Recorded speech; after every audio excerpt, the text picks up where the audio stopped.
யாழ்ப்பாணத்தின் வடமராட்சி பிரதேசத்தில் உள்ள ஊர்தான் இந்த கிரடாவில். இது வல்வெட்டித்துறையின் அயலில் உள்ளது. தென்மராட்சியிலும் சாவகச்சேரிக்கு அண்மையில் கிரடாவில் என அழைக்கப்படும் இடம் உள்ளது. நாம் குறிப்பிடும் கிரடாவில் தொண்டைமானாற்று பகுதியில் உள்ள கிரடாவில் ஆகும்.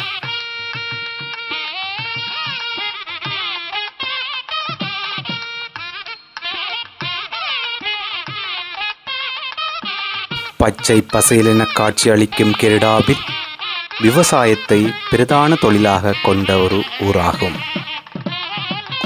இந்த ஊரில் ஆலயங்கள் பல காணப்படுகின்றன. குறிப்பிட்டு சொல்ல வேண்டுமாக இருந்தால் கிரடாவில் மாவடி பிள்ளையார் ஆலயம், கிரடாவில் கோட்டை சீமா ஸ்ரீ முத்துமாரி அம்மன் ஆலயம்,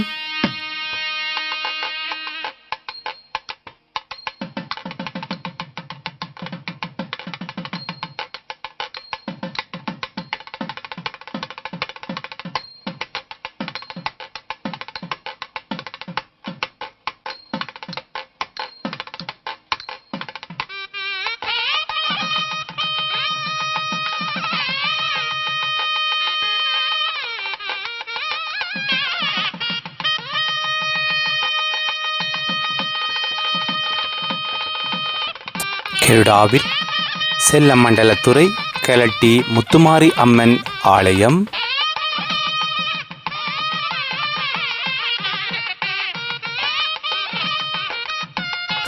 கிரடாவில் அருள்மிகு தொட்டில் கந்தசுவாமியார் ஆலயம்,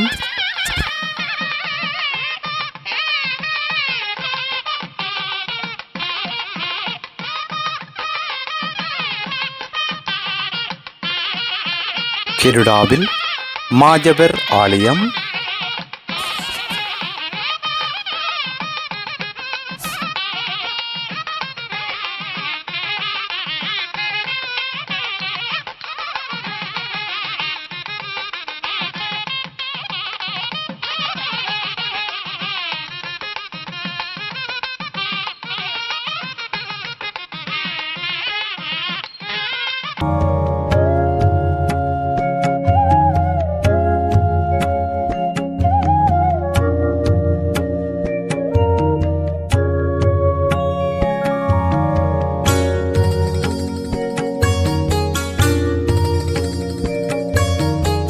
கொண்டலடி பைரவர் ஆலயம்,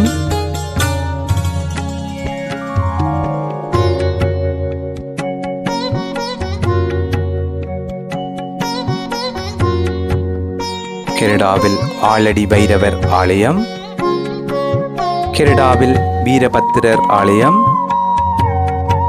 கிரடாவில் காளி கோவில்,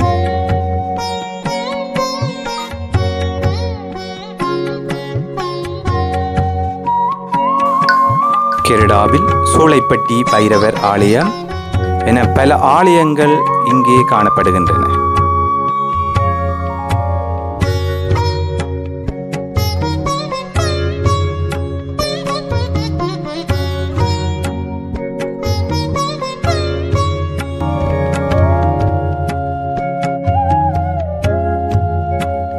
இப்பகுதி மக்களின் முன்னேற்றத்தில் முக்கிய கண்ணாக திகழ்வது கிரடாவில் இந்து தமிழ் கலவன் பாடசாலை. இப்பகுதி மாணவர்கள் முன்னேற்றத்தில் இப்பாடசாலை பெரும் பங்களிப்பை வழங்கிக் கொண்டிருக்கின்றது.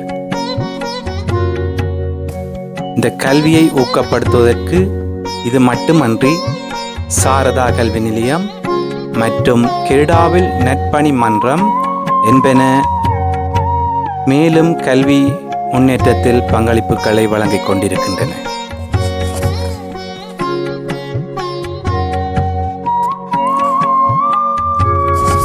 மேலும் அம்பிகை முன்பள்ளி, விவேகானந்தா முன்பள்ளி என்பனவும் இப்பகுதி சிறுவர்களின் கல்வியில் பங்களிப்பை வழங்கிக் கொண்டிருக்கின்றன.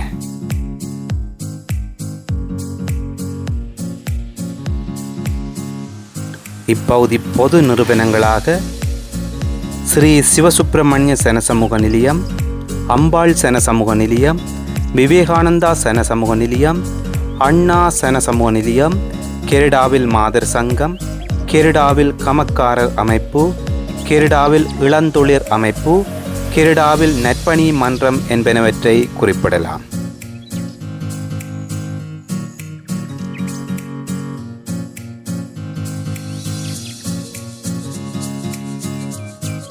இந்த கெரடாவில் கிராமத்தினதும் இங்கு வசிக்கும் மக்களினதும் வாழ்வாதாரத்தையும் வாழ்க்கை முன்னேற்றத்தினையும் மையமாக கொண்டு பல அமைப்புகள் வெளிநாடுகளில் செயற்பட்டு வருகின்றன. இப்பகுதியிலிருந்து வெளிநாடு சென்ற மக்களினால் செயற்பட்டு வரும் இந்த அமைப்புகளின் பங்களிப்புகள் மிக முக்கியமானவை. குறிப்பாக கெரடாவில் ஒன்றியத்தினை குறிப்பிடலாம். இதேபோன்று பல அமைப்புகள் கெரடாவில் வாழ் முன்னேற்றத்திற்கு முக்கிய பங்களிப்புகளை வழங்கிக் கொண்டிருக்கின்றன.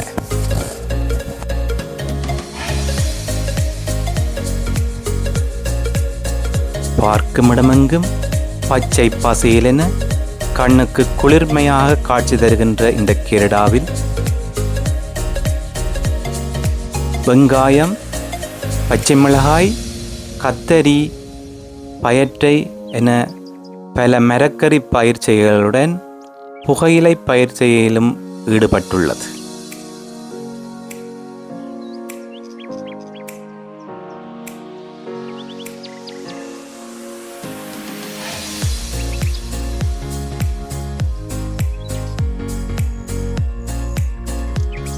இந்த பகுதியை பார்க்கும் பொழுது மனதிற்கு இதமாக இருக்கின்றது.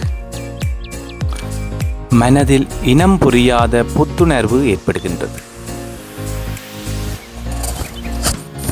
இப்பகுதியிலுள்ள மண்டபக்காடு கற்குகையானது பலரது கவனத்தையும் ஈர்த்த வரலாற்று சிறப்புமிக்க ஓரிடமாகும்.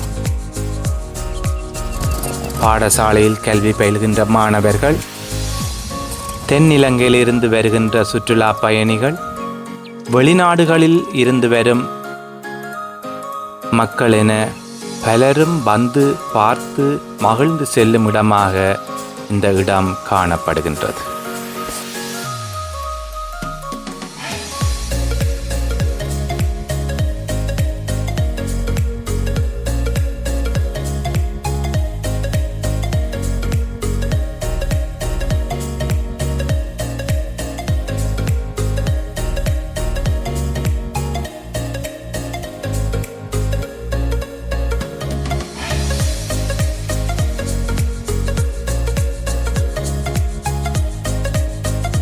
கெரடாவில் முக்கிய இடமாக காணப்படுவது மண்டபக்காடு கற்குகையாகும்.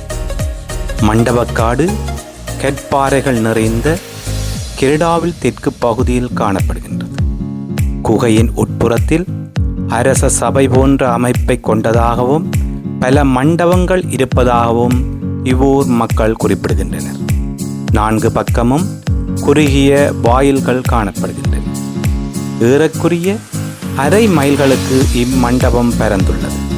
வரலாற்று ரீதியாக சுமார் 600 ஆண்டுகளுக்கு முன் சிங்கை ஆரியனின் மூத்த மகன் பரராச சேகரன் போர்த்துகீசருக்கு அஞ்சி இக்குகையில் ஒளிந்திருந்ததாக இப்பகுதி மக்கள் குறிப்பிடுகின்றனர்.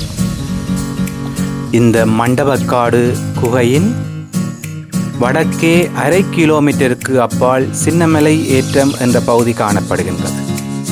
இது இயற்கையாகவே சுண்ண கற்பாறைகள் கொண்டு அமைந்த வனப்புமிக்க, மழை காலத்தில் பாறைகள் ஊடாக நீர் பாய்ந்து வரும் அழகிய காட்சியுடன் காணப்படும் ஓர் பகுதியாகும். இந்த சின்னமலை ஏற்றத்திற்கும் மண்டபக்காட்டுக்கும் இடையே நிலக்கீழ் பாதை இருந்ததாக மக்கள் குறிப்பிடுகின்றனர். இருப்பினும் காலப்போக்கில் அவை சிதைவடைந்து விட்டன. அழகிய வனப்புமிக்க பச்சை பசேலென காட்சி அளிக்கும் இந்த கெரடாவில் பற்றிய கதைகளை சொல்ல இந்த காணொளி போதாது. எனவே மீண்டும் இன்னொரு காணொளியில் உங்களை சந்திப்போம். அதுவரை உங்களிடமிருந்து விடைபெறுவது அன்புடன் பரதன்.